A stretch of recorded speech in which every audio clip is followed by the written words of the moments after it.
إن الحمد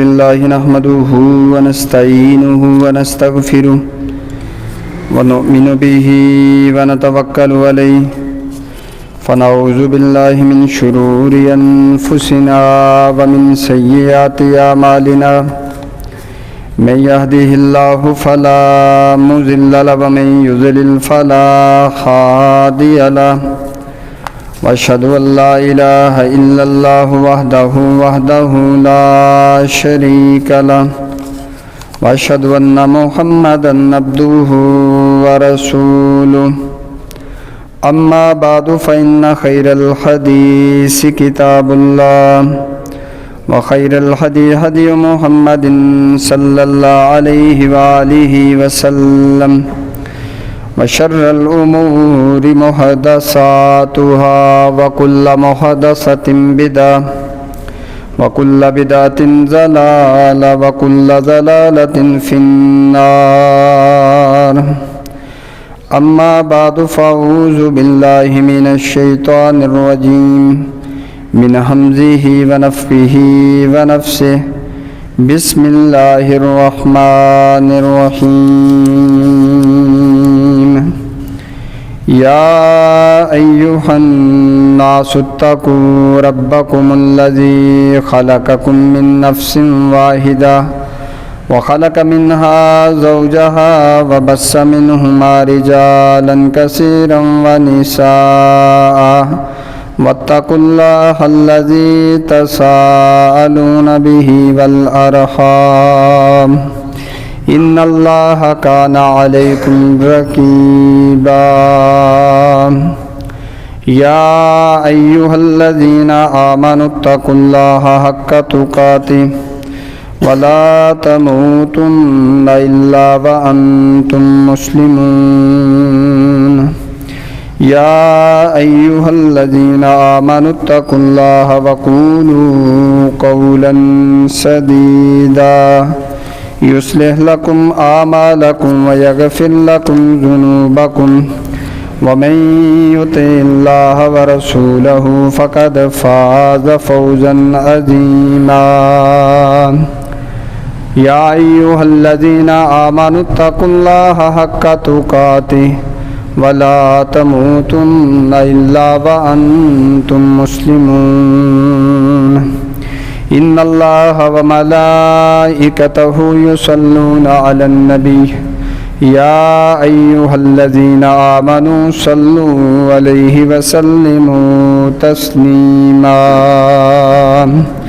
اللهم صل على محمد وعلى آل محمد وبارك على محمد وعلى آل محمد كما صليت وباركت على إبراهيم وعلى آل إبراهيم إنك حميد مجيد اللهم رب اشرح لي صدري ويسر لي أمري واحلل عقدة من لساني يفقهوا قولي اللهم ربنا زدنا علما اللهم ربنا زدنا فهما أما بعد فأعوذ بالله من الشيطان الرجيم من همزه ونفخه ونفسه بسم الله الرحمن الرحيم قد أفلح المؤمنون الذين هم في صلاتهم خاشعون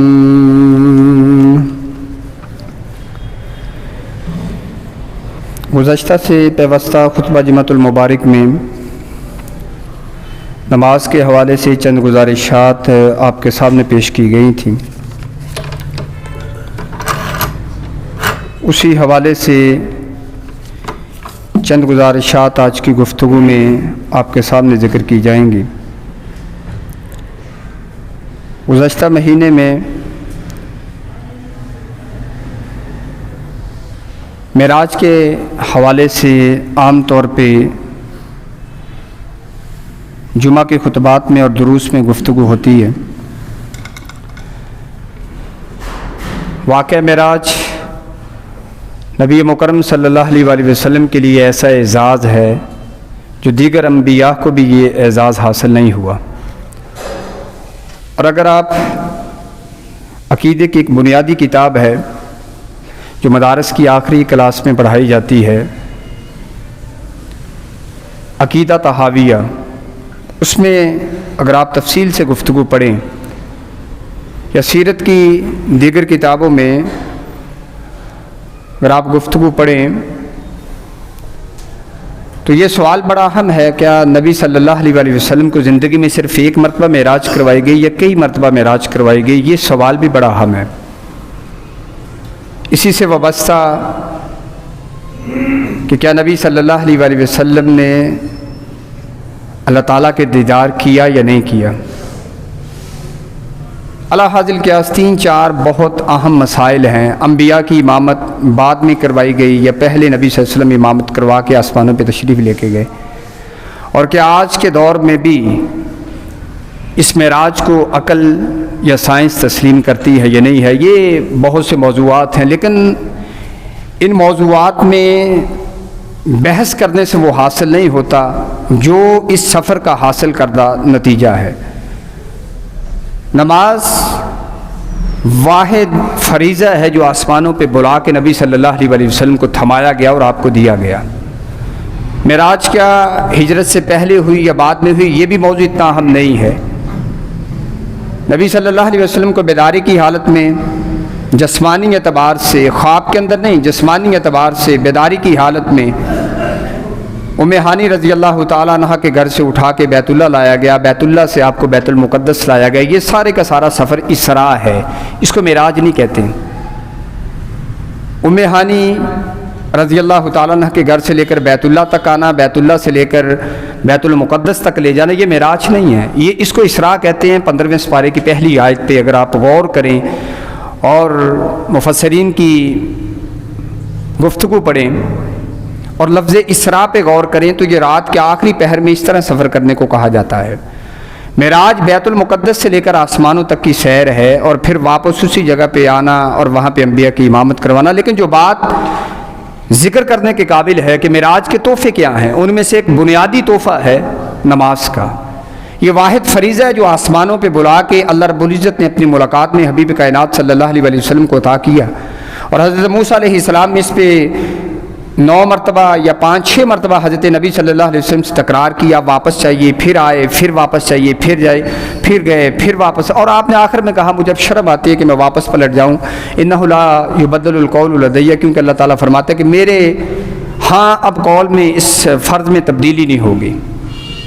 یہ جتنا اہم فریضہ ہے اتنی ہی اس پہ سستی کی جاتی ہے، اتنی اس پہ سستی برتی جاتی ہے۔ آپ سورہ معارج اٹھائیے، اس کی 17 سے لے کر 35 نمبر آیات تک تلاوت کیجئے۔ میں آپ کے سامنے ذکر نہیں کروں گا، یہ میں آپ کو حوالہ دے رہا ہوں کہ اپنے گھر میں جائیے، جس مفسر کو پڑھنے کو جی چاہتا ہے اس کی تفسیر پڑھیے، 17 سے لے کر آپ 35 تک آیات پڑھیے کہ نماز اخلاقی اعتبار سے کتنی انسان کی تربیت کرتی ہے، انسان میں کون کون سی خوبیاں پیدا کرتی ہے اور کون کون سی برائیوں سے انسان کو نماز دور لے کے جاتی ہے۔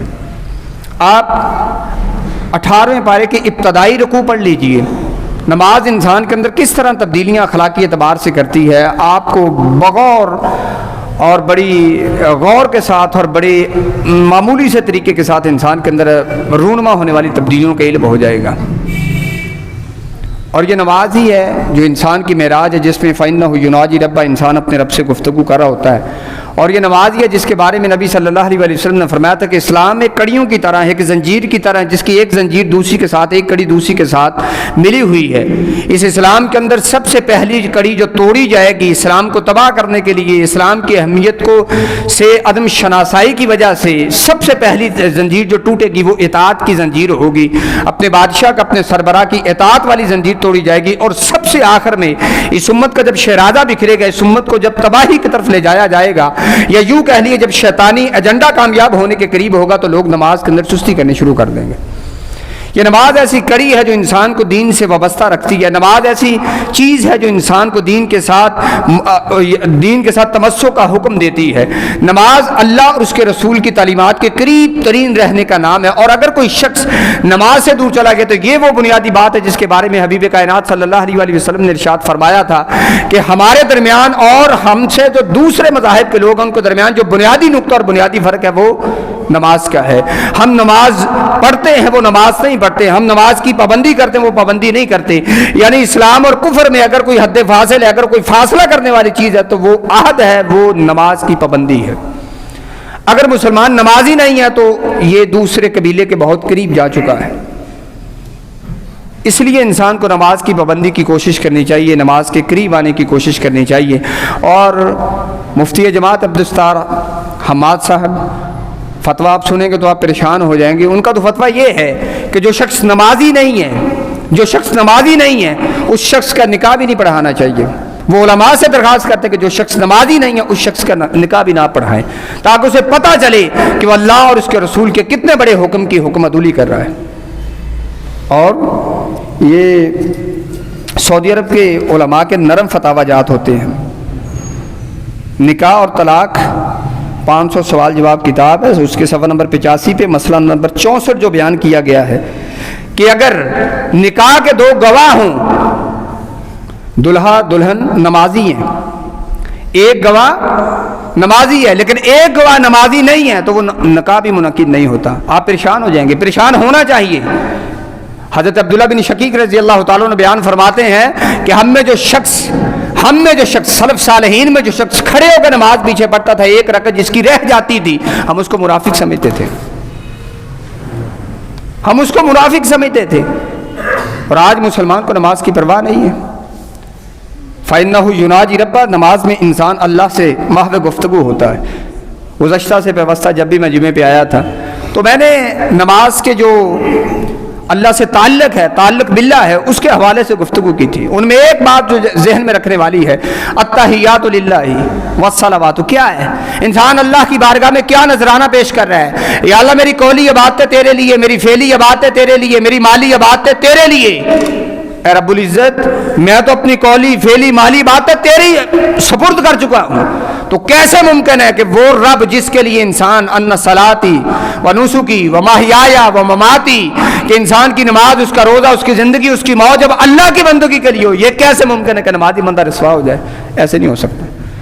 حدیث پاک سماعت فرمائیے، آج دنیا پریشانیاں میں الجھی ہوئی ہے، آج معاشی کرائسس بہت زیادہ ہے، معاشی مسائل بہت زیادہ ہے، گھروں کے اندر تنازع، جھگڑے، مصیبتیں ہیں، تھوڑا سا دکھ پہنچا تو صبر نہیں ہے، برداشت نہیں ہے۔ یہ جو میں نے سورہ معارج کی آیت ذکر کی ہے کہ نمازی کبھی بے صبرہ نہیں ہو سکتا، نمازی کے اندر کبھی جزا فضا نہیں ہو سکتی، اسے جب بھی پریشانی ملتی ہے وہ بار الہ میں کھڑا ہو جاتا ہے۔ اللہ کے نبی صلی اللہ علیہ وسلم کی عادت مبارکہ یہ تھی، آپ کا اسوہ، آپ کا طریقہ اور آپ کا سلیقہ یہ تھا کہ زندگی میں جب بھی پریشانی آئی ہے، جب بھی دکھ آیا ہے، اللہ کے نبی صلی اللہ علیہ وسلم نے وضو کیا ہے، مصلی پہ کھڑے ہوئے بار الہ میں کھڑے ہو کے اپنی پریشانی کا اظہار مالک سے کر دیا۔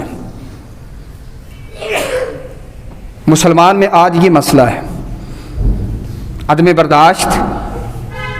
یہ کیسے ہو سکتا ہے کہ ایک شخص دکان پہ بیٹھا ملاوٹ کرتا ہے اور وہ نمازی بھی ہے؟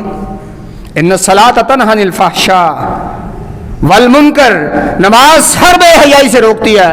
اور مشکات المصابیح کے اندر ایک حدیث ہے، ایک شخص نے اللہ کے نبی صلی اللہ علیہ وسلم سے آ کے ذکر کیا، اللہ کے نبی صلی اللہ علیہ وسلم فلاں شخص اللہ کے نبی صلی اللہ علیہ وسلم بدکاری کرتا ہے اور رات کو تہجد بھی پڑھتا ہے۔ اللہ کے نبی صلی اللہ علیہ وسلم شارع ہیں، اللہ کے نبی صلی اللہ علیہ وسلم حد بندی کر سکتے، اس پہ حد تعزیر کی صورت میں بھی لگا سکتے ہیں، لیکن آپ نے فرمایا اگر تو اپنے قول میں سچا ہے کہ وہ شخص رات کو تہجد بھی پڑھتا ہے تو اس کی یہ تہجد، اس کی یہ نماز اس کو بے حیائی سے روک دے گی۔ صحابی فرماتے میں اس شخص کے پیچھے ہو گیا کہ کیا اللہ کے نبی صلی اللہ علیہ وسلم کہ اس قول میں صداقت ہے کہ نہیں؟ کچھ دنوں کے بعد اس شخص نے خود بخود بغیر کسی عامل کے، بغیر کسی رکاوٹ کے، بغیر کسی روکنے والے کے بے حیائی سے منہ پھیر لیا۔ اس کی وجہ کیا ہے؟ جب یہ گناہگار بندہ اپنے مالک کے سامنے یوں بیٹھے گا، کہے گا دن بھر میں یہ خطائیں کی، یہ غلطیاں ہوئیں، کتنی مرتبہ کہے گا؟ ایک دن اس شخص کو بھی شرم آئے گی کہ یہ اسی گناہ کی توبہ کل کی تھی، اسی گناہ کی معافی پرسوں مانگی تھی، اسی کی ترسوں مانگی تھی، اسی اتنے دن پہلے سے مانگ رہا، مجھے یہ گناہ چھوڑ ہی دینا چاہیے۔ اور اللہ رب العزت دل کے اندر یہ بات ودیت کر دے گا نیکی کی طرف اس کی لگن، اور گناہ سے اس کے دل کے اندر نفرت پیدا کر دے گا۔ آج مسلمان کا نماز کی صورت میں یہ بنیادی کڑی ہے اور یہ آخری کڑی ہے، جس نے نماز کی پابندی نہیں کی اس کے اس طرح اسلام سے تعلق دور ہوتے ہوتے آپ نے فرمایا ہمارے اور کافروں کے درمیان، ہمارے اور یہودیوں کے درمیان، ہمارے اور نصارہ کے درمیان جو بنیادی فرق ہے وہ نماز پڑھنے اور نہ پڑھنے کا فرق ہے۔ یہ بنیادی احد ہے۔ جو شخص اس کا باغی ہے وہ اسلام کا بھی ایک وقت آتا کہ باغی ہو جاتا ہے۔ اس لیے انسان کو نماز کی پابندی کرنے کی کوشش کرنی چاہیے۔ تو پریشانیاں بڑی ہیں، الجھنیں بڑی ہیں، حدیث پاک سماعت فرمائی اور روح تر و تازہ کیجیے۔ کندھوں پہ پریشانیاں، سر پہ پریشانیاں، پورا جسم پریشانیوں میں لت پت ہے۔ عادت مبارکہ حبیب کائنات کی کیا ہے کہ مصلی پہ کھڑے ہوتے ہیں، مالک کے سامنے اپنی پریشانیاں بتاتے ہیں، اور اس امت کے لیے پیغام کیا ہے؟ اللہ کے نبی صلی اللہ علیہ وسلم فرماتے ہیں، الصحیحہ کے اندر یہ حدیث ہے، دوسری جلد 93 صفحہ، ابو المنیب صحابی اس روایت کو راوی ہیں، وہ بیان کرتے ہیں کہ اللہ کے نبی صلی اللہ علیہ وسلم نے ارشاد فرمایا کہ انسان پہ بڑی پریشانیاں ہیں۔ اللہ کی بارگاہ میں یوں آ کے کھڑے ہوا، اس مالک کی ثنا کی، اس کی تعریف کی، اس کی بندگی کی، اور اس کے سامنے عاجزی کا اظہار کیا۔ مالک یوم الدین کے جزا و سزا کے دن کا بھی مالک ہے، آج کے دن کا بھی تو ہی مالک ہے، میری سانسیں تیرے حکم سے چلتی ہیں، میری سانسیں تیرے حکم سے رک جائیں گے۔ مالک کے سامنے اپنی عاجزی کا اظہار کیا، یوں رکوع میں گیا۔ حبیب کائنات فرماتے ہیں کچھ گناہ، کچھ بوجھ، کچھ دکھ جو سر پہ تھے وہ جب رکوع میں گیا تو وہ نیچے گرے، کندھوں پہ جو بوجھ تھے وہ نیچے گرا۔ جب انسان سجدے میں گرا، انسان کی ساری تھکاوٹیں، انسان کی ساری تکلیفیں، انسان کی ساری پریشانیاں زمین بوس ہو گئی ہیں۔ اور یہ جب دوسری رکعت میں کھڑا ہوا ہے تو مالک کے سامنے انتہائی آسانی کے ساتھ اور خوش ہو کے کھڑا ہوا کہ اس کی پریشانیاں زمین بوس رب نے کر دی ہیں، زمین بوس ہو جاتی ہیں نماز پڑھنے سے، رکوع کرنے سے پریشانیاں زمین بوس، سجدہ کرنے سے پریشانیاں زمین بوس۔ لیکن یہ سجدہ جسے تو گرا سمجھتا ہے کرتا ہے تجھے ہزار سجدوں سے آزاد۔ اگر کوئی سجدے کو سجدہ سمجھے، اگر مالک کی بارگاہ میں سجدہ کرنے کی نیت سے آئے، یہ کیسے ہو سکتا ہے کہ وہ مالک اپنے دروازے پہ آنے والے کو رسوا کر دے؟ ایک صحابی نے کہا اللہ کے نبی صلی اللہ علیہ وسلم میں بڑا غیرت مند ہوں، میں بڑا غیرت مند ہوں۔ اللہ کے نبی نے فرمایا تجھ سے بھی زیادہ، بلکہ پوری دنیا میں اس وقت سب سے زیادہ جس میں غیرت ہے وہ مجھ محمد میں ہے، اور مجھ محمد سے بھی زیادہ جس میں غیرت ہے وہ اللہ کے اندر غیرت ہے۔ اللہ سب سے زیادہ غیرت والا ہے، وہ اللہ اس کے دروازے پہ کوئی یوں ہاتھ اٹھا کے بیٹھا ہو، نظریں جھکا کے بیٹھا ہو، سجدے میں پڑا ہو، اللہ کے نبی نے فرمایا فَقَامِنٌ أَن يُسْتَجَابَ لَكُمُ الدُّعَاء، سجدے میں پڑھ کے کبھی کہے اللہ اللہم اشفنی، یا اللہ مجھے شفا دے، اللہم ارزقنی، یا اللہ مجھے رزق دے، اللہم الف بین قلوبنا، یا اللہ تنازع ہیں، جھگڑے ہیں، فساد ہیں، رشتہ داریاں دور جا رہی ہیں، دوستیاں ٹوٹ رہی ہیں، مالک کی بارگاہ میں سجدے میں گر کے کبھی یہ انداز اپنا اللہ اپنے دروازے پہ آنے والوں کو رسوا کرتا نہیں کرتا۔ یہ مومن ہے، یہ بندہ مسلمان ہے۔ یہ آج کا مسلمان جو الجھا، جسے بیماری کا علاج میڈیسن میں تو ملتا ہے، اللہ کی بارگاہ میں ہم نے الجھا لیا، ہم نے خود کو پریشان کر لیا۔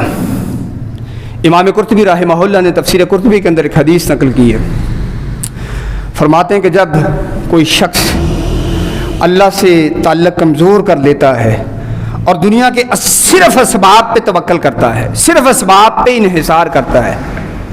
اسباب کی اسلام کے اندر گنجائش ہے، لیکن پہلے توکل پھر اسباب، صرف اسباب اللہ کی ذات کو کچھ نہ سمجھتا، ایسے نہیں ہوتا، ایسے نہیں ہے۔ اللہ کے نبی صلی اللہ علیہ وسلم نے فرمایا کہ جس شخص نے بھی اللہ کی ذات پہ توکل ختم کر لیا، اسباب کو نافع اور ضار سمجھا کہ یہ کروں گا تو یہ فائدہ ہوگا، یہ کروں گا تو یہ نقصان ہوگا، اللہ کے نبی صلی اللہ علیہ وسلم نے فرمایا پھر اللہ کائنات کے ہر سبب کو اس کا مخالف بنا دیتے ہیں۔ کائنات کے ہر سبب کو، کبھی کوئی شخص نماز پڑھ رہا ہو، ایاک نعبد، اے اللہ تیری بندگی کرنے والے ہم، و ایاک نستعین، مدد کس سے مانگے، کس سے مانگے مدد؟ کبھی کوئی شخص جب اللہ سے گفتگو کر رہا ہے اس قلبی طہارت کے ساتھ، قلبی وجد کے ساتھ کرے کہ یا اللہ بندگی تیری کروں، رزق کسی اور سے مانگوں۔ میں معراج پہ پڑھ رہا تھا، اللہ کے نبی صلی اللہ علیہ وسلم 7 قسم کی سفارشیں کریں گے قیامت کے دن۔ جب ایک سفارش کے لیے اللہ کی بارگاہ میں پیش ہوں گے نا، پتہ الفاظ کیا ہوں گے؟ لبیک وسعدیک والخیر فی یدیک والشر لیس الیک والمہدی من ہدیک والعبد بین یدیک۔ اے اللہ میں تیرا بندہ تیرے دروازے پہ دوبارہ پیش ہو چکا ہوں، دوبارہ آ چکا ہوں، اور یہ میری سعادت بندی ہے کہ تجھ سے مانگ رہا ہوں۔ کوئی شخص یہ سمجھے کہ اللہ سے مانگ رہا انسان کی سعادت مندی ہے۔ الرجیم کا معنی، ایک امام نے الرجیم کا معنی پتہ کیا کیا؟ بسم اللہ الرحمن الرحیم۔ الرحیم کا معنی کہ جو شخص اللہ سے نہیں مانگتا اللہ اس سے ناراض ہو جاتے ہیں۔ الرحیم کا معنی علماء نے یہ بھی نقل کیا ہے۔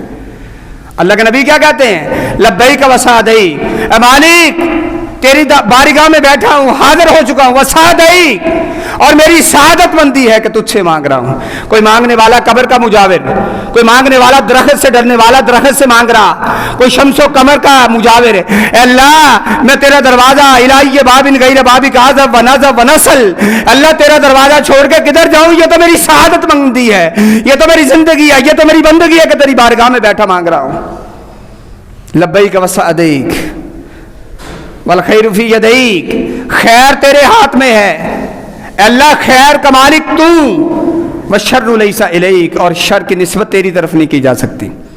اللہ کے نبی سوارے سے پہلے نا اللہ کی تمہید کر رہے ہیں، اللہ کی تعریف۔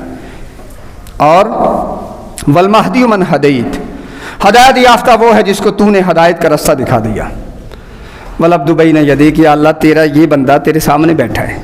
کبھی کوئی کہے عربی نہیں آتی پھر کیا ہوا، پنجابی سرائکی اردو آتی ہے نا، اس انداز میں بیٹھ کے دنیا میں 7200 اگر زبانیں بولی جا رہی ہیں، 7200 کے لگ بھگ زبانیں بولی جاتی ہیں، ہر زبان کا الگ لہجہ ہے، وہ زبانوں کا خالق ہے، وہ ہر زبان کو ہر لہجے کو سمجھنے والا ہے۔ کوئی پکارنے والا سمندر کی گہرائی میں، سمندر کی گہرائی میں، مچھلی کے پیٹ میں اپنے گناہ کو مد نظر رکھے بھی اس سے التجا کرے تو وہ اس کی بھی سنتا ہے، تیری زمین پہ بیٹھے مسلح پہ بیٹھے نہیں سنے گا۔ ابراہیم علیہ السلام کے لیے چیخا 40 دن تک جلائی گئی، وہاں پہ حسبی اللہ نعم المولا نعم الوکیل و نعم، وہاں پہ بھی وہ سنتا ہے، تیری مسلح پہ بیٹھے نہیں سنتا، تیری سفر میں نہیں سنتا۔ یہ سنانے والا یقین پیدا کریں کہ وہ مجھے سنتا ہے۔ وقال ربکم ادعونی، کل میں پڑھ رہا تھا وقال ربکم ادعونی، اے اللہ تو نے کہا میں تجھے پکاروں، اب بتا کسے پکاروں؟ تجھے نہ پکاروں تو کسے پکاروں؟ تو نے کہا ہے نا، میرا شرف یہ ہے کہ تجھ سے مانگ رہا ہوں۔ تو خیر سجدے میں گیا، پریشانیاں نیچے، زمین بوس، دکھ زمین بوس ہو گئے ہیں۔ لیکن آج مسلمان کے لیے سارے اپنا دکھ پیٹنے کے لیے محلے دار ہیں، پڑوسی ہیں، عزیز و اقربا ہیں، لیکن اللہ کی بارگاہ اللہ محب ہے جو 70 ماؤں سے زیادہ پیار کرتا ہے، اس کے سامنے اپنی پریشانیوں کا اظہار کیا؟ کبھی اظہار کیا؟ انہوں پتہ ہی ہے، واقعتاً پتہ ہے، واقعتاً پتہ، وہ تیرے منہ سے بھی تیری کتھا سننا چاہتا ہے، تیری کہانی سننا چاہتا ہے، اور تجھ سے پوچھنا چاہتا ہے کہ تیری اس دعا کو بھی ہم نے عبادت بنا دی ہے، تو ہم سے مانگ تو صحیح۔ یہ نماز بہترین ذریعہ اللہ کے قریب جانے کا۔ حدیث کے لفظ فَإِنَّهُ يُنَاجِي رَبَّهُ، انسان اللہ سے کیا ہوتا ہے؟ محو گفتگو ہوتا ہے۔ اس لیے تو فرمایا اتحیات پڑھ لیا، درود پاک کی تلاوت کر لی، جو دل میں آئے وہ دعا مانگو، اللہ اس وقت کی گئی دعاؤں کو قبول فرماتا ہے، سلام سے پہلے، درود پاک کے بعد۔ یہ تو جی عربی ہاں جی، انگریزی آپ کو جب آپ پیدا ہوئے تھے تب آتی تھی؟ اللہ کے نبی نے فرمایا میری زبان، اللہ کی زبان، اہل جنت کی زبان، یہ سیکھنی پڑے گی، بڑی مشکل ہے، نہیں مشکل، توجہ طلب چیز ہے، بس اتنی سی بات۔ خیر حدیث پاک سماعت فرمائیے، اللہ کے نبی صلی اللہ علیہ وسلم فرماتے ہیں ان الصلاۃ تذہب الذنوب، نماز سے گناہ یوں جڑتے ہیں جس طرح پانی استعمال کرنے سے گندگی، غلاظت، میل کچیل دور چلے جاتی ہے۔ ایک دن آپ صلی اللہ علیہ وسلم جا رہے ہیں، پتجھڑ کا موسم ہے، آپ نے درخت کی شاخ کو پکڑا، یوں ہلایا، پتے زمین پہ گرے، آپ صلی اللہ علیہ وسلم نے فرمایا یہ کیا ہوا؟ صحابہ نے کہا جی پتے گر رہے ہیں۔ آپ نے فرمایا جب بندہ مومن نماز پڑھتا ہے تو اس کے گناہ بھی زمین پہ یوں گر جاتے ہیں۔ ایک مشہور حدیث پاک ہے، آپ صلی اللہ علیہ وسلم نے فرمایا کسی شخص کے گھر کے سامنے اگر کوئی نہر ہو، وہ 5 مرتبہ اس نہر میں غسل کرے، 5 مرتبہ نہائے، کیا اس کے جسم پہ کوئی غلاظت رہ جائے گی، پلیدگی رہ جائے گی، گندگی رہ جائے گی؟ کہا اللہ کے نبی ایسے تو ممکن نہیں ہے۔ آپ نے فرمایا اسی طرح نماز ہے، انسان نماز پڑھنے کے لیے آتا ہے، قدم اٹھاتا ہے، نیکی لکھی جاتی ہے، قدم رکھتا ہے، گناہ معاف ہو جاتا ہے، اور وضو کرتا ہے تو وضو کرنے کی وجہ سے اس کے پورے جسم سے یہاں یہاں تک کہ آنکھ کی کاؤں کے نیچے سے آنکھ کی یہاں تہ کے نیچے سے بھی گناہ نیچے جڑ جاتے ہیں، اور یہ نماز اس کے لیے نفل کی صورت میں ہوتی کہ گناہ تو پیچھے جڑ چکے ہیں۔ اور پھر آپ نے فرمایا عصری نماز پڑھی، مغرب کے درمیان تک جو صغیرہ گناہ ہوئے وضو سے نہیں معاف ہوئے وہ مسجد کی طرف قدم اٹھانے سے معاف ہو گئے، جو پھر بھی رہ گئے وہ مغرب کی نماز پڑھی تو گناہ معاف ہو گئے۔ مغرب کی نماز پڑھی، گھر میں چلا گیا، محلے اڑوس پڑوس کے لوگوں سے گفتگو کی، کوئی انسان سے غلط زبانی ہو گئی، غلط بیانی ہو گئی، کوئی جھوٹ بولا گیا، کوئی اونچ نیچ ہو گئی، عشاء کی نماز پڑھنے کے لیے آیا، اللہ کے نبی نے فرمایا درمیان میں جو وقت ہے اس کے سارے گناہ عشاء پڑھنے کی وجہ سے معاف ہو گئے۔ عشاء پڑھی، گھر چلا گیا، فجر تک اگر کوئی گناہ ہوا، فجر تک جو گناہ ہوا وہ نماز کی ادائیگی کی وجہ سے ختم ہو گیا۔ فجر پڑھی، ظہر تک کاروباری اعتبار سے، دنیا داری کے اعتبار سے، محلے داری کے اعتبار سے جو بھی گناہ ہوئے، ظہر کی نماز پڑھی، فجر سے لے کر ظہر تک جو گناہ تھے وہ بھی معاف ہو گئے۔ ظہر پڑھی، پھر چلا گیا، عصر پڑھنے کے لیے آیا، درمیان میں جو وقت تھا اس میں اگر کوئی صغیرہ گناہ ہوئے وہ بھی معاف ہو گئے، تو بندے کے گناہ کدھر گئے؟ سارے کے سارے نماز کی وجہ سے اللہ رب العزت نے معاف کر دیے۔ اور اگر پھر بھی کوئی گناہ رہ گیا، ماہ رمضان آیا، جس نے نیت سے روزے رکھے، زندگی کے پچھلے سال کے گناہ معاف ہو گئے، پھر بھی کوئی گناہ رہ گیا، عرفہ کا روزہ رکھا وہ گناہ معاف ہو گئے، پھر بھی کوئی گناہ رہ گیا، عمرے کے لیے گیا، عمرے کے موقع پہ زندگی کے پچھلے سارے گناہ معاف ہو گئے، پھر بھی کوئی گناہ رہ گیا، حج کے موقع پہ گیا تو فرمایا آج اس کا حج اللہ نے اپنی بارگاہ میں قبول کر لیا ہے، آج یوں ہے جیسے آج ہی پیدا ہوا، 70 سال کی عمر ہے لیکن اس کے کھاتے میں گناہ ایک بھی۔ یہ اللہ سے تعلق باللہ، یہ اللہ سے تعلق، یہ ہے اللہ سے لگاؤ۔ یہ نمازیں آپ کے گناہوں کو معاف کروانے کے لیے، نمازیں آپ کی سیئات کو دور لے جانے کے لیے، آپ کو اللہ کے قریب لے کے جانے کے لیے۔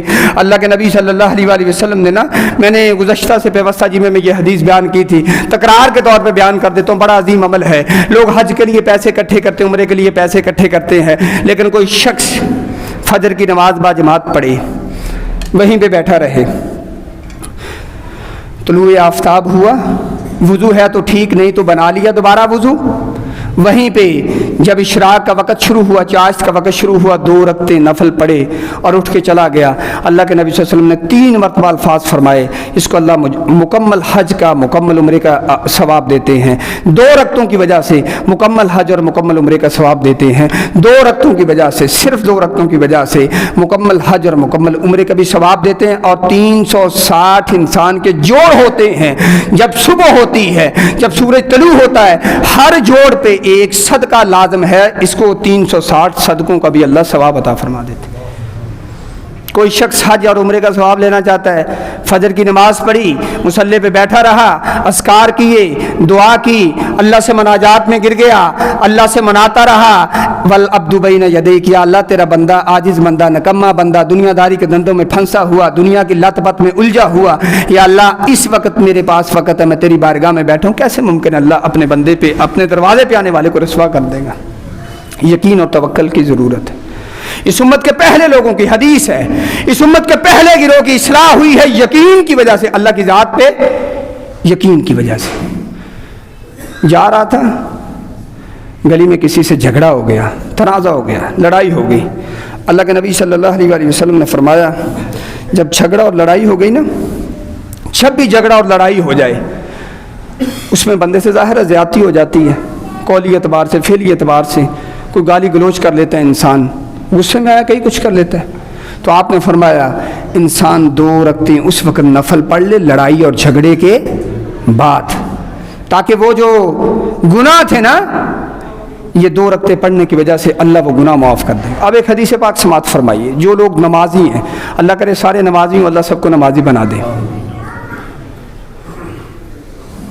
آپ صلی اللہ علیہ وسلم نے فرمایا، سنن ابی داؤد میں حدیث ہے، اوس بن اوس اس حدیث کے راوی ہیں، 557 اس حدیث کا نمبر ہے، فرماتے ہیں کہ جو شخص گھر سے وضو کرتا ہے وہ مسجد میں فرضی نماز پڑھنے کے لیے آ جاتا ہے، فرضی نماز پڑھی اور گھر واپس چلا گیا، اب اس پہ فرض تھا ظہر، عصر، مغرب، عشاء، فجر اس پہ فرض تھی، اس نے فجر پڑھی، گھر چلا گیا۔ اللہ کے نبی صلی اللہ علیہ وسلم نے فرمایا کوئی شخص، اس شخص کی مثال اس شخص کی مثال کی طرح ہے کہ کوئی شخص گھر سے احرام باندھے اور بیت اللہ کی طرف رکھتے سفر کرے، بیت اللہ کی طرف سفر کرے، جتنا اس حاجی کو ثواب ملتا ہے گھر میں واپس آنے تک، اتنا اس نمازی کو ثواب ملتا ہے جو گھر سے باوضو ہو کے مسجد میں چل کے آتا ہے، نماز پڑھ کے واپس چلا جاتا ہے۔ اس شخص کو اتنا ثواب ملتا ہے، حج کا ثواب اللہ رب العزت عطا فرما دیتے ہیں، فرض بھی ادا ہو جاتا ہے اور حج کا ثواب بھی۔ کوئی شخص اگر ایک دن میں عمرے کا ثواب لینا چاہتا ہے، اشراق کی رکعتوں میں حج اور عمرے کا لیا ثواب، اب اس کا جی چاہتا ہے کہ مجھے اللہ رب العزت عمرے کا ثواب عطا فرما دے۔ اللہ کے نبی صلی اللہ علیہ وسلم نے فرمایا کہ وہ شخص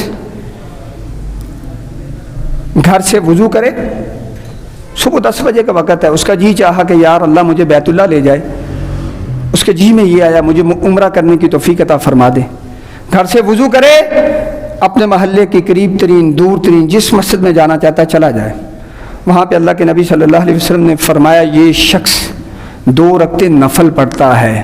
انسان کی افضل جو نفلی عبادت ہے نا وہ گھر میں ہے، لیکن کبھی کبھی مسجد میں بھی یہ نفلی نماز پڑھیں اور کوشش کیا کریں سنتیں جو ہے نا، سنتیں یا نوافل یہ گھر میں ادا کریں۔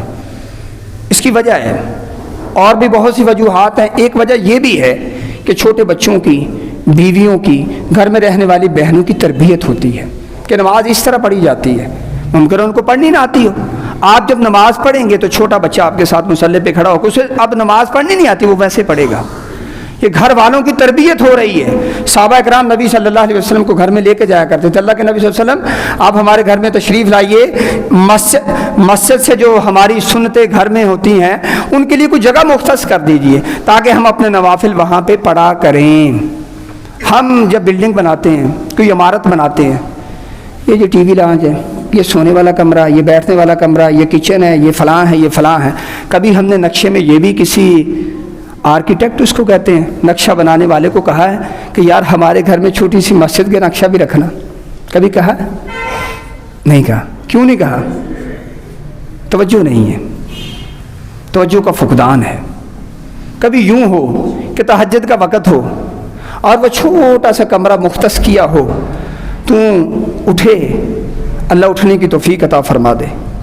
میں بھی کبھی کبھی وہ زندگی کے ابتدائی ایام تھے، علامہ اقبال رحمہ اللہ کو پڑھا کرتا تھا بڑے شوق سے، تو وہ بھی تہجد کے بڑے قائل تھے، بہت قائل تھے۔ تو اس وقت نا ایک عجیب سا اس وقت یوں محسوس ہوتا تھا کہ بندہ اس وقت اٹھ کے نا بیٹھ کے سوچنا شروع کر دے۔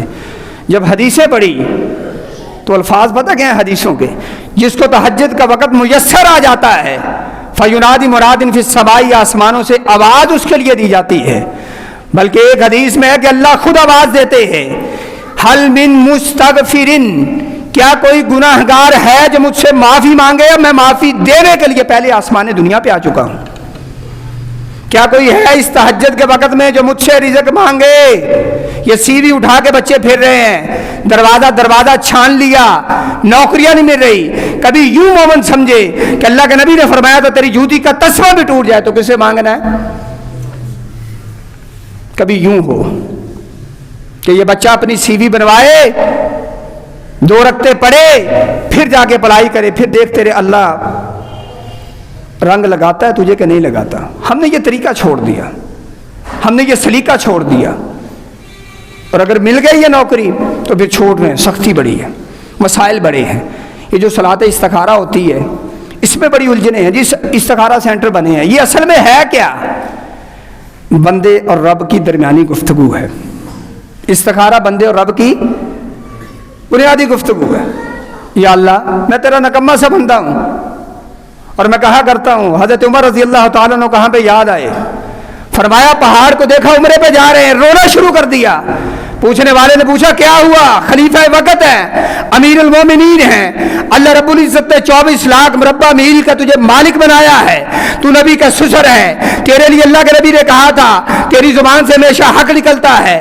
اللہ کے نبی نے کہا تھا اے عمر جس رستے سے تو چلے شیطان وہ رستہ چھوڑ دیتا ہے، اے عمر تو وہ ہے۔ اللہ کے نبی نے کہا تھا اگر میرے بعد نبوت کا دروازہ بند نہ ہوتا یہ عمر نبی ہوتا۔ تیرے فضائل اپنی جگہ پہ، مناقب اپنی جگہ پہ.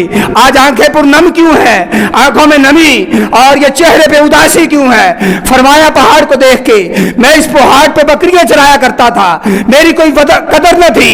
اسلام آیا, اللہ نے مجھے تعلیم دی, میں اسلام کے قریب ہوا. جس عمر کو اس پہاڑ پہ بکریاں نہیں چرانی آتی تھی, اللہ نے اسے ملکوں کا بادشاہ بنا دیا. یہ اسلام کی برکت ہے, یہ اسلام کی خیر ہے. آج بھی اللہ کی قسم اٹھا کے کہتا ہوں, اللہ کو گواہ بنا کے کہتا ہوں, اگر کوئی شخص سمجھتا ہے اس کے مسائل کا حل کسی کے پاس نہیں ہے, وہ اللہ اکبر سب سے بڑا للہ میراث السماوات والارض, اس کی زمین و آسمان میراث. تو 14 طبقوں کو جانتا نہیں, وہ 14 طبقوں کے نظام کو چلاتا ہے. تجھے پتہ اس کائنات میں کون کون ہے, وہ کیڑے مکوڑے تک کو سوراخوں بلوں کے اندر رزق پہنچاتا ہے. تو اس کی اشرف المخلوقات ہے, تجھے کیوں نہیں دے گا؟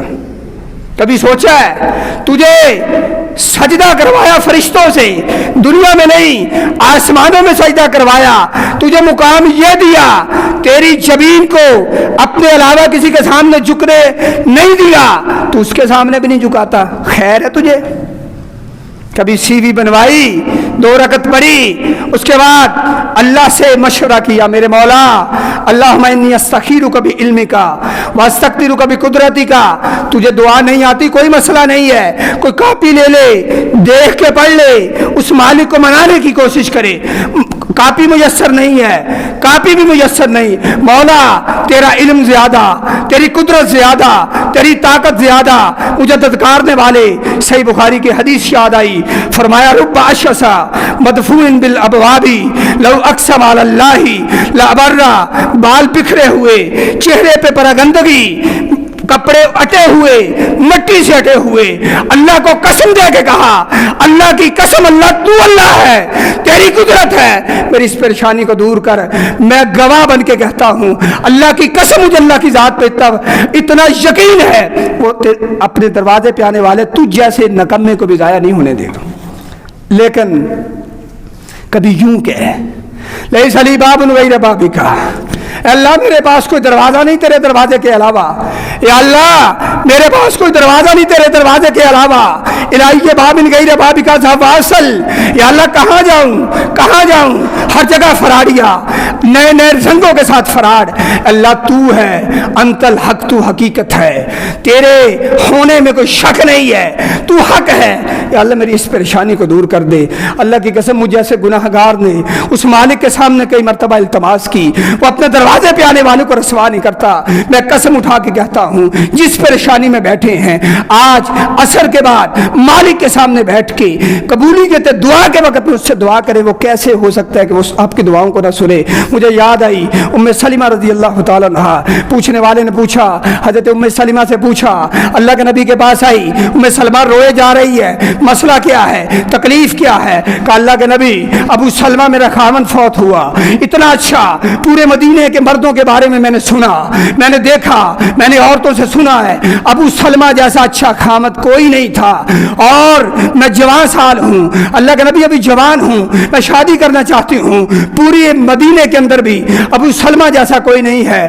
اللہ کے نبی کیا کروں, دکھ اتنا بڑا ہے, اذیت اتنی بڑی ہے. اللہ کے نبی نے ایک ورد سکھایا, کہا پڑھا کر اللہم انا للہ و انا الیہ راجعون. یا اللہ یہ مال تیرا تھا, یہ خاون تو نے مجھے عطا کیا تھا, یہ سرتاج تو نے عطا کیا تھا, تو اس کو لے گیا, میں نے بھی ایک دن تیری بارگاہ میں پیش ہونا ہے. اللہم اجرنی فی مصیبتی, یا اللہ اس مصیبت میں, اس مصیبت پہ صبر کرنے کی وجہ سے مجھے اجر سے نواز دے.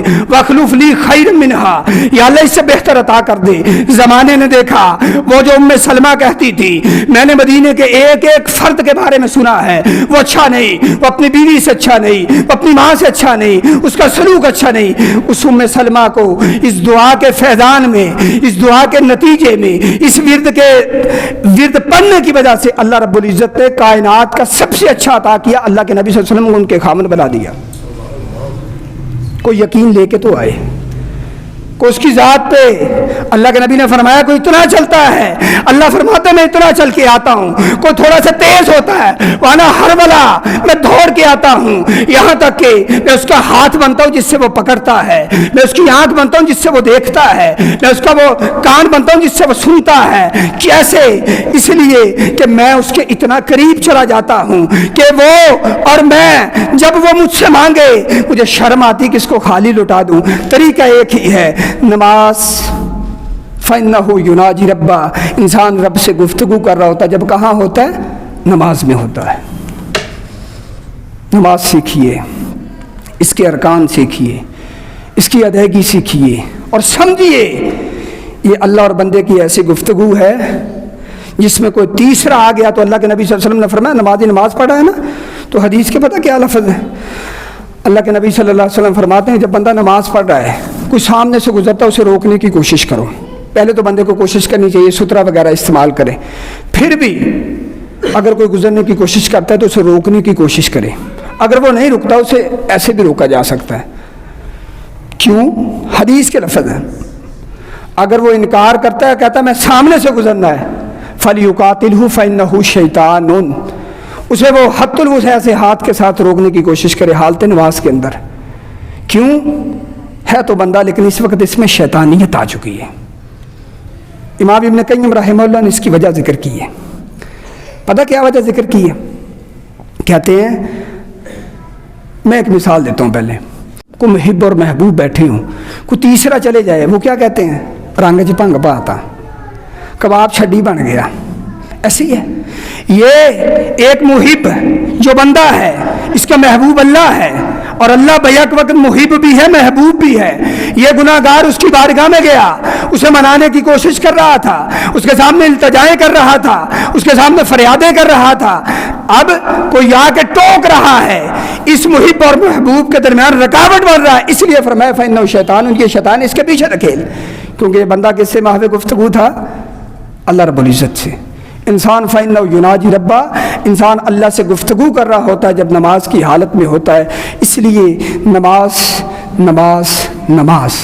حضرت عبداللہ بن ام مکتوم نابینا صحابی ہیں، سنن ابی داؤد میں اور دیگر کتابوں کے اندر بھی، صحیح مسلم کے اندر بھی یہ حدیث ہے، نابینا ہے۔ غور کیجئے گا، پہلا عذر نابینا شخص، 6 عذر بیان کیے۔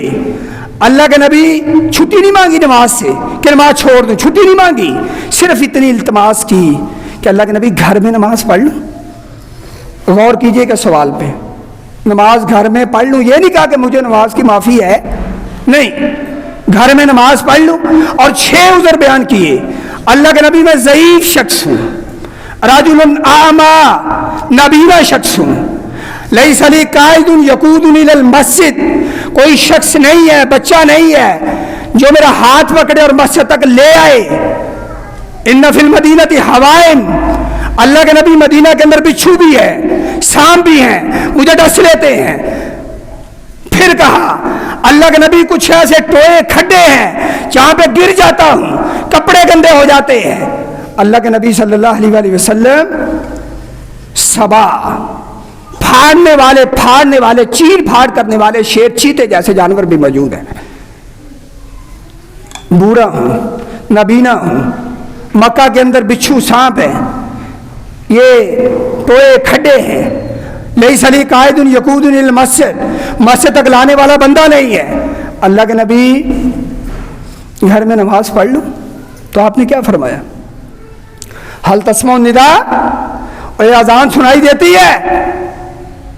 کہا جی آقا، اذان تو سنتا ہوں، ہم میں سے کون سے شخص ہے جس کو اذان نہیں سنائی دیتی؟ سب کو سنائی دیتی ہے۔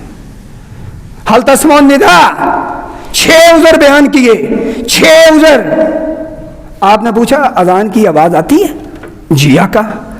آپ نے فرمایا فعجب، تو پھر باجماعت نماز پڑھنی پڑے گی۔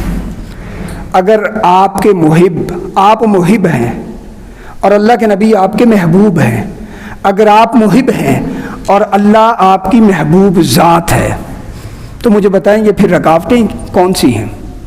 محب اور محبوب میں یہ دوریاں کیوں ہیں؟ دنیا کا نظام ایسے چل جاتا ہے، چل جاتا ہے؟ نہیں چلتا۔ وہ مالک جو آسمان دنیا پہ آ کے آوازیں دے، ہے کوئی رزق مانگنے والا میں رزق دے دوں، ہے کوئی مجھ سے معافی مانگنے والا معاف کر دوں، ہے کوئی جو مجھ سے اپنی پریشانیوں کا اظہار کرے میں اس کے دور کروں۔ اور پھر یہ محب اور محبوب کے درمیان یہ بودھ کیوں ہے، دوریاں کیوں ہیں، فاصلے کیوں ہیں؟ یہ آج کی پوری گفتگو کا خلاصہ ہے۔ کیا بندے دیکھ تو کیا کر رہا ہے، تجھے کیا کرنا چاہیے۔ یہ جو معاشی الجھنیں ہیں، آخری نتیجے میں یہ بات ذہن میں رکھیں، آخری نتیجے میں یہ ذہن میں رکھیں، الرازق الرزاق اللہ ہے۔ آپ منڈیوں کو سمجھتے ہیں، آپ تاجروں کو سمجھتے ہیں کہ اگر یار یہ بندہ نہ ہوتا تو مجھے اتنا پرافٹ ہو جانا تھا۔ نہیں، الرازق کون ہے؟ اللہ۔ الرزاق کون ہے؟ اللہ۔ اور پھر اگلی بات ذہن میں یہ رکھیں کہ دوست کو رسوا نہیں کرتا۔ یہ کیسے ممکن ہے کہ وہ مالک اپنے دروازے پہ آنے والے کو رسوا کر دے گا؟ کہیں کچھ ہم میں نقص ہے۔ اس لیے تو آپ نے فرمایا بالغ ہونے سے پہلے ابھی 7 سال کے بچے ہیں تو انہیں تعلیم دو، انہیں تربیت دو، انہیں مسجدوں کے رستے دکھاؤ۔ اس لیے تو فرمایا قیامت کے دن اللہ کہیں گے، حدیث قدسی ہے، این جیرانی، میرے پڑوسی کدھر ہے؟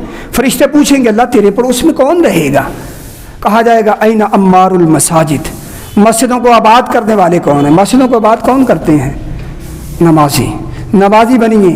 قیامت کے دن اللہ اپنے عرش کے سائے میں بھی بٹھائے گا، جنت میں آپ کو قرب بھی دے گا۔ جو کہتے ہیں نا اللہ کے نبی ہماری سفارش کریں گے، میں نہیں کہتا نہیں کریں گے، میں سمجھتا ہوں سب کی کریں گے، لیکن ایک بات ذہن میں رکھیں، سنن ابن ماجہ کے اندر ایک حدیث ہے، آپ نے فرمایا فلا تسود وجہی یوم القیامہ، میری امت کے لوگوں ایک بات ذہن میں رکھنا، مجھ محمد کی اللہ نے بڑی عزت رکھی ہے، مجھے قیامت کے دن بے آبرو نہ کر دینا، میرے چہرے کو پراگندہ نہ کر دینا۔ یہ امت اس کے رستے پہ چل رہی ہے۔ وہ نبی کہے حبیب من دنیاکم ثلاث، مجھے تمہاری دنیا کی 3 چیزوں سے محبت ہے۔ ان میں کہے میری آنکھوں کی ٹھنڈک کس میں رکھی ہے؟ نماز میں۔ تیری نیندیں نہیں ختم ہوتی، تیرے لحاف نہیں اترتے، تیری رضائیاں نہیں اترتی، تیری دنیا کے سارے شغف ہیں تجھ میں، محبتیں ہیں تجھے ہر چیز سے، لیکن تجھے اس سے محبت ہے، ٹٹول اپنے دل کے اندر ایمان کو۔ اللہ کے نبی نے فرمایا تھا جس طرح کپڑا پہننے سے پرانا ہو جاتا ہے، بوسیدہ ہو جاتا ہے، اس طرح ایمان بھی بوسیدہ ہو جاتا ہے۔ میں ایک خبر لے کے آیا ہوں، میں ایک پیغام لے کے آیا ہوں، اللہ کے بندو اللہ کے رستے کی طرف آؤ، اللہ کے سامنے آ کے گڑ گڑاؤ، اس کے سامنے اپنی حاجتیں رکھو۔ کوئی ایسا دکھیارا بیٹھا ہے جس کی بیٹی جوان ہے لیکن رشتہ نہیں مل رہا، کوئی ایسا دکھیارا بیٹھا ہے جس نے بیٹی کا نکاح کر دیا، وہ لے کے نہیں جاتے، کوئی دکھیارا بیٹھا ہے جو کاروبار تباہ کر کے بیٹھا ہے۔ میرا رب امن یجیب المضطر اذا دعا ویکشف السوء، کون ہے جو دکھی لوگوں کے دکھوں کو دور کر دیتا ہے؟ کون ہے مشکل کشا جو لوگوں کی تکلیفوں کو آسانیوں میں تبدیل کرنے پہ قادر ہے؟ اے بندے تو بھول گیا، میں بھول گیا، ہوئی ہم سے خطا کہ اس مجلس میں آ کے بیٹھ کے اس دنیا داری میں ایسے لت پت ہوئے ہیں کہ اللہ سے ہم نے اپنے رابطے کو کمزور کر لیا۔ جب یہ رابطہ کمزور ہوا تو دنیا سے بھی ہمارا راستہ اور رابطہ کمزور ہوتا جا رہا ہے۔ آئیے پلٹیے، میں پیغام لے کے آیا ہوں کہ اللہ کے دروازے پہ آئیے۔ اللہ اپنے دروازے پہ آنے والوں کو رسوا نہیں کرتا رسوا۔ اللہ کی قسم، اللہ کی عادت مبارکہ ہے، اللہ کی عادت مبارکہ ہے۔ وہ تو کافروں کو، نہ ماننے والوں کو دے رہا ہے، تو اس کا ماننے والا ہے، کیسے ممکن ہے کہ وہ تجھے رسوا کرے؟ ایسے ممکن نہیں ہے۔ اسی لیے تو اللہ کے نبی صلی اللہ علیہ وسلم نے فرمایا، آج کی گفتگو کی اختتامی 2 حدیثیں سماعت فرمائیے۔ اللہ کے نبی صلی اللہ علیہ وسلم نے فرمایا یہ جو کرامن کاتبین ہے، یہ فجر کے وقت اور عصر کے وقت ان کی ڈیوٹیاں تبدیل ہوتی ہیں، ان کی ذمہ داریاں تبدیل ہوتی ہیں۔ اللہ کے نبی صلی اللہ علیہ وسلم فرماتے ہیں جب یہ واپس جاتے ہیں نا ڈیوٹی سے، یعنی فجر کے وقت ان کی ملاقاتیں ہوتی ہیں، اوپر سے آسمان سے فرشتے آتے ہیں جو میرے کندھوں پہ اور آپ کے کندھوں پہ ہماری حرکتیں لکھ رہے ہیں، یہ اللہ کی بارگاہ میں پیش ہوتے ہیں۔ اللہ فرماتے ہیں میرے بندے کو کس حال میں چھوڑ کے آئے ہو، میرے بندوں کو کس حال میں چھوڑ کے آئے ہو؟ یہ پتہ کیا کہتے ہیں؟ تیرے بندے جب ہم گئے تھے تو نماز پڑھ رہے تھے، جب ہم آئے ہیں تو نماز پڑھ رہے تھے۔ یہ گواہی ہے اس گناہ گار بندے کی جو نکمہ ہے، جس میں کوتاہیاں ہیں۔ اس نکمے بندے کی آسمانوں پہ فرشتے گواہی دیتے ہیں، لیکن کس کی؟ جو نمازی ہے۔ جو نماز نہیں پڑھتا اس کی گواہی کیا جاتی ہوگی؟ اللہ کو غصہ نہیں آتا ہوگا جب کہتے ہوں گے کہ گئے تھے تو سویا پڑا تھا، آئے ہیں تو سویا پڑا تھا؟ گئے تھے تو سویا پڑا تھا، عصر کے وقت آئے ہیں تو اس وقت اپنی دنیا داری کے لیے، کاروبار کے لیے ملاوٹیں کر رہا تھا، جھوٹ بول کے اپنے کاروبار کو چلا رہا تھا، کیا گواہی دی جا رہی ہوگی؟ اس لیے غور کیجئے، یہ فرشتے ہمارے گواہ ہیں، یہ اللہ کو جا کے گواہی دیتے ہیں۔ اور آج کی گفتگو کی اختتامی حدیث پاک سماعت فرمائیے، اگر کسی شخص نے پوری زندگی میں صرف 2 رکعتیں اس مالک کی بارگاہ میں اتنی عاجزی سے پڑھی، اتنی عاجزی سے پڑھی کہ دنیا کا کوئی گندگی اور گندا خیال یا اچھا خیال بھی ذہن میں نہیں آیا، صرف یہی تھا، اے مالک تیرے سامنے کھڑا ہوں، تیری بندگی کر رہا ہوں، اگر پوری زندگی میں صرف 2 رکعتیں ایسی پڑھ لی، اللہ کے نبی نے فرمایا پوری زندگی کے گناہ معاف کر دیے جائیں گے، ان 2 رکعتوں کی وجہ سے اللہ رب العزت انسان کو جنت عطا فرما دیں گے۔ کسی مہربان دوست نے میسج کیا تھا، پریشان ہیں، اس حوالے سے کافی دوست بیمار بھی ہیں، اگر موقع ملا نماز کے بعد تک ہماری زندگی رہی تو انشاءاللہ ان کے لیے دعا بھی کریں گے۔ اور ذہن میں رکھیے، مشکلیں آتی ہیں انسان کے لیے، عبرتیں لے کر، حکمتیں لے کر مشکلیں آتی ہیں، نماز کی پابندی کریں، صبر کی کوشش کریں، اللہ کے حکم کو تسلیم کریں، انا للہ و انا الیہ راجعون پڑھیں۔ اور اس سے بھی بڑی جو بات ہے کہ یہ جو میں نے وظیفہ درمیان میں ویسے چلتے چلتے بیان کر دیا تھا، اللہم اجرنی فی مصیبتی واخلف لی خیرا منہا، یہ بار بار وظیفہ پڑھیں، اللہ رب العزت اپنی طرف سے رحمت اور فضل نازل فرمائے گا۔ انسان بڑا کمزور ہے، خلق الانسان حلوا، انسان بے صبر ہے، کمزور ہے، یہ تب ہی طاقتور ہے جب میرا اللہ اس کو طاقتوں سے نواز دے۔ اللہ سے دعا ہے اللہ ہم سب کو یہ جو معراج کا تحفہ ہے نا نماز کی صورت میں، اس کی پابندی کی توفیق عطا فرمائے۔ چھوٹے بچے ہیں، ان کو مسجدوں کے رستے دکھائیے، محلوں کے رستے دکھائیے، پارکوں کے رستے ان کو یاد ہیں، ان کو تھیٹروں کے رستے یاد ہیں۔ جناب آپ باپ ہیں، آپ کی ذمہ داری ہے، کلکم راع و کلکم مسئول عن رعیتہ، تم میں سے کوئی باپ ہے تو اپنی اولاد کا سربراہ ہے، اب تم سے پوچھا جائے گا قیامت کے دن کہ تم نے کیسی سربراہی کی تھی۔ انہیں تھیٹروں کے رستوں کا پتہ ہے، پارکوں کے رستوں کا پتہ ہے، دور نزدیک چڑیا گھروں کے رستے کا پتہ ہے، لیکن محلے میں مسجد کے دروازے کا علم نہیں ہے۔ انہیں لے کے آئیے ادھر، اور جب 10 سال کے ہو جائیں تو یہ فرض ہے، ان کے اوپر فرض ہے کہ ان کے بستر بھی گھر میں علیحدہ کر دیں، اور ان کو نماز کی عدم ادائیگی پہ ان کو سزا بھی دی جا سکتی ہے۔ اللہ سے دعا ہے اللہ مجھے بھی ربی جعلنی مقیم الصلاۃ و من ذریتی، مجھے بھی، اولاد کو بھی، ہم سب کو اور ہماری اولادوں کو اللہ نمازی بنائے، اور اللہ ہماری یہ جو کمی کوتاہی والی نمازی اپنی بارگاہ میں قبول فرمائے۔ وآخر دعوانا الحمد للہ رب العالمین۔